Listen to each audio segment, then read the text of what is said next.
Hi, I'm Dr. Gary Griglione, a board-certified gastroenterologist at UnityPoint Health Meriter in Madison, Wisconsin. And today, we're going to talk about tips to make your colonoscopy easier. Colonoscopy is the best way to prevent colon cancer. We are looking for polyps, which is how cancer begins in the colon, and doing a colonoscopy detects these polyps so we can remove them so they don't turn into cancer. You've probably heard horror stories about the prep. They're incorrect. The old preps we used to use were a gallon prep that tasted horrible. But nowadays we have a smaller volume prep. It's half the amount, and the laxative that's used does not have any taste, any odor, and it's very well tolerated. Colon cancer is serious business. It's the number 2 leading cause of cancer deaths in the United States for men and women combined, only second to lung cancer. It's an awkward thing to talk about, granted, but I think we all need to keep a sense of humor about it because we all need to do it. It's a preventable cancer by having a colonoscopy. Don't make any plans the day of your procedure. And the day before, you may work half a day or the full day and prep for the procedure the night before. Only purchase the following items if your doctor suggested a Miralax prep, and follow the doctor and nurse's instructions for taking the prep closely because you don't want to have to do this twice. Here are the items you need to purchase for your colonoscopy prep. Miralax, which is a colorless, odorless, tasteless powder, which is the laxative itself. Ducalox tablets, which are little tablets you take prior to drinking the prep to sort of kickstart your GI tract, get it working and ready for what you're about to drink, which is 64 ounces of a clear liquid. Here are two of the more common clear liquids that people use for their prep: G2 or G Gatorade, and this happens to be 64 ounces. Low sugar apple juice, this happens to be Mott's for Tots. Some people have used iced tea, Crystal Light, Hawaiian Punch. Other fruit drinks are possible. We just don't want you mixing the Miralax in plain water. We'd prefer some electrolytes and some sugar or glucose in the mixture. Also, you're not going to want to drink the prep ice cold. It drops your core body temperature inside of you in your core and can make you really sick. So it's easier if you drink a room temperature or lightly chilled prep. Lastly and importantly, we don't want you drinking anything red or anything purple. That leaves a color of liquid in your colon when we do the exam of red or something near red if you drink purple, which may imitate blood and cause some concern on our part. Here's a tip from experience. Don't choose your absolute favorite sport drink to do your colonoscopy prep with. You may not want to drink it again. The diet to follow before colonoscopy is very simple. It's basically a low residue, low fiber diet, which means avoiding nuts, seeds, popcorn, whole kernel corn, leafy vegetables, uncooked vegetables, all of the high fiber foods that we're barking about being so healthy. You want none of that in your colon if possible.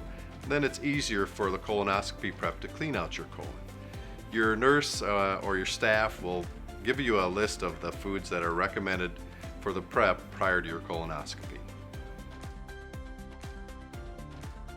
The day before your procedure, you'll be taking a clear liquid diet only, no solid foods. Before you begin your prep, it would be good to get into a mindset that you don't have to do this very often. In fact, for most people, it'll only be every 10 years.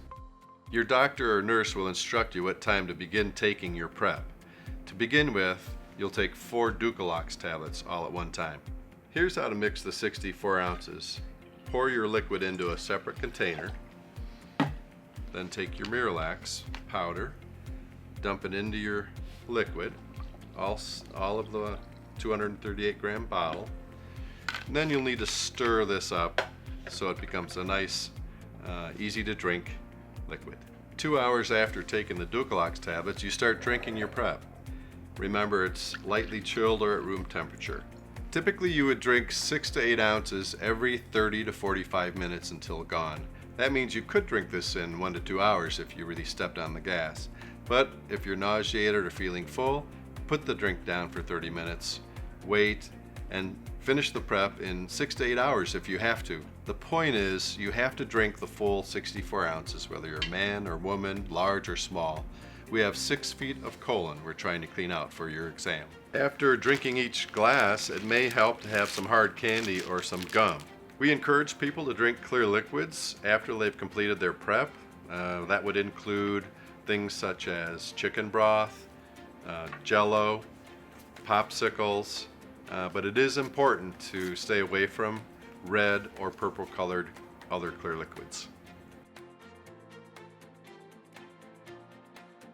You may require trips to the bathroom while you're drinking your 64-ounce prep, more commonly after you've completed the prep, and it may last 6 or 8 hours. So be prepared when you are in the bathroom.